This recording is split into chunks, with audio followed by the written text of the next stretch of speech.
Hello বন্ধুরা, আসসালামু আলাইকুম and welcome to my channel. আশা করি আপনারা সবাই ভালো আছেন এবং আলহামদুলিল্লাহ আমিও ভালো আছি। চলে আসলাম আরেকটা নতুন ব্লগ। সো এখানে সকাল সকাল আসলে জিমে চলে আসছিলাম ওই দিন। তারপর জিম থেকে বের হয়ে দেখলাম যে বাইরে অনেক ভালো বাজার বসেছে, যে বাজারটাকে ধানমন্ডি লেগে এখানে বসতো আগে। ওখানে আসলে এখন ওখানে কোনো বাজার বসে না।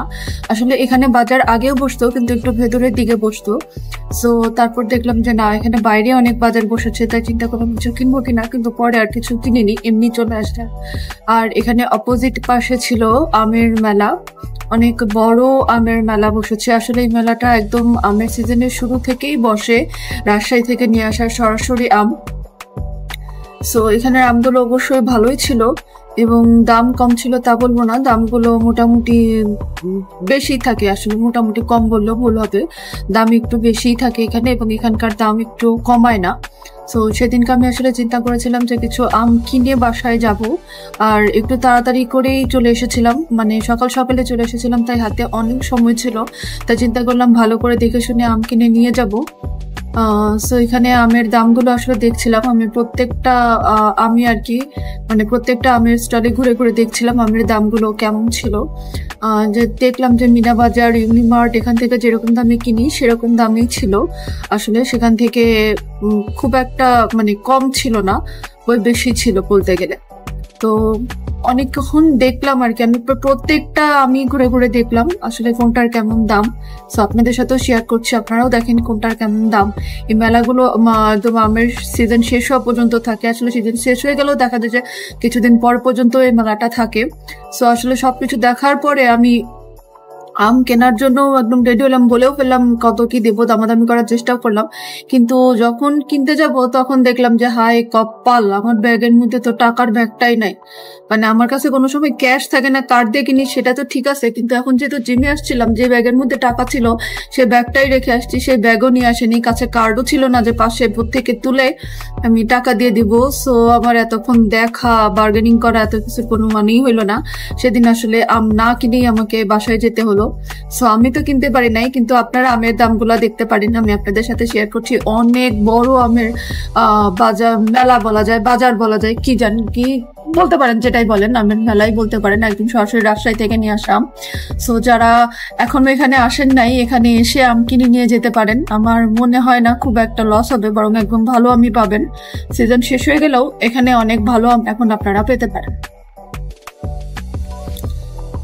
আর এরপর পাশেই একটা নার্সারি ছিল। সো নার্সারিতে একটা গাছের ট্রিটমেন্ট সম্পর্কে জানতে গিয়েছিলাম, কিন্তু কোনো লাভ হয় নাই, জানতে পারি নাই।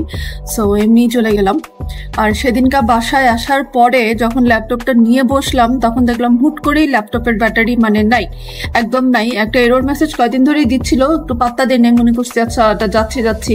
কিন্তু সেদিন এসে আর কিছুতেই আমার ল্যাপটপ চালু হচ্ছে না, মানে চার্জ দিয়েও কিছু করতে পারতেছে না। সো আর কিছু না চিন্তা করে তাড়াহুড়া করে ভাইয়াকে নিয়ে মাল্টিপ্ল্যানে চলে গেলাম।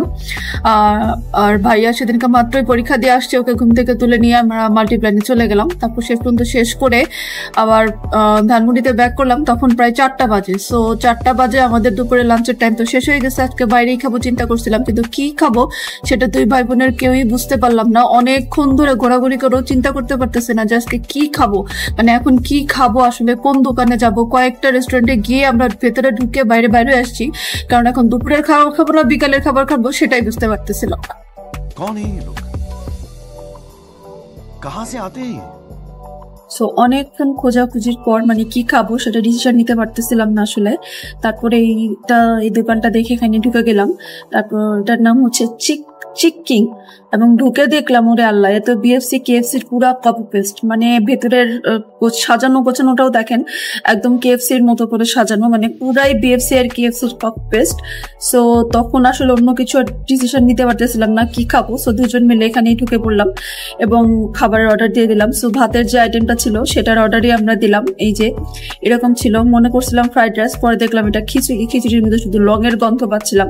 আর কোলেস্ট্রলটা দেখেন আমার কাছে একদম ভাল লাগে নাই, অনেক ট্রাই করছে বিএফসির মতো, বাট একদম সেরকম ছিল।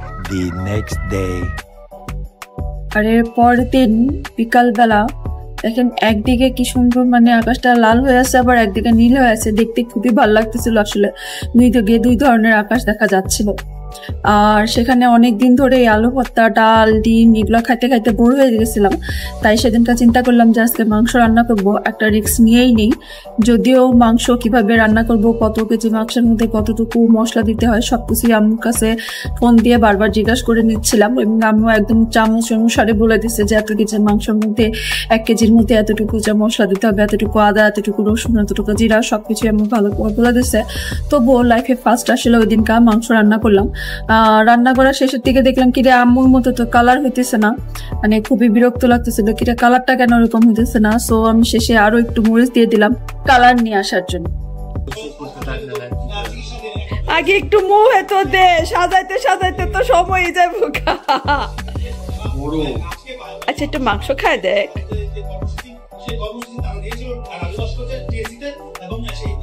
সিদ্ধ হয়েছে না?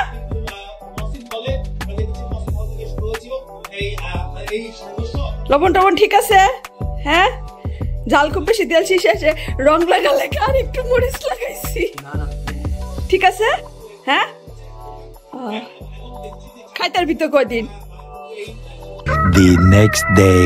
সো এখন বাজে রাত 8:15 আর আমি আর আমার ভাইয়া যাচ্ছি ডাক্তারের কাছে, আমার দাঁতের ডাক্তারের কাছে। হোপফুলি আজকে লাস্ট সেশন হবে, মানে আমার যে দাঁতটায় সমস্যা ছিল, রুট ক্যানেল করার পরেও আবার রুট ক্যানেল করতে হয়েছে। সো সেই দাঁতটার আজকে মেবি লাস্ট সেশন হবে, মানে যে ক্যাপটা ভাঙা হয়েছিল সেটা আজকে ঠিক করে দেবে, দেখা যাক। চা খেতে খেতে আজকের মতো এখানে বিদায় নিচ্ছি। ভিডিওটি ভালো লাগলে অবশ্যই লাইক দিবেন। যারা এখনো চ্যানেলটি সাবস্ক্রাইব করেননি আজকেই সাবস্ক্রাইব করে আমার সাথেই থাকবেন। নিজের পরিবারের খেয়াল রাখবেন, আমার পরিবারের জন্য দোয়া করবেন। আল্লাহ হাফেজ।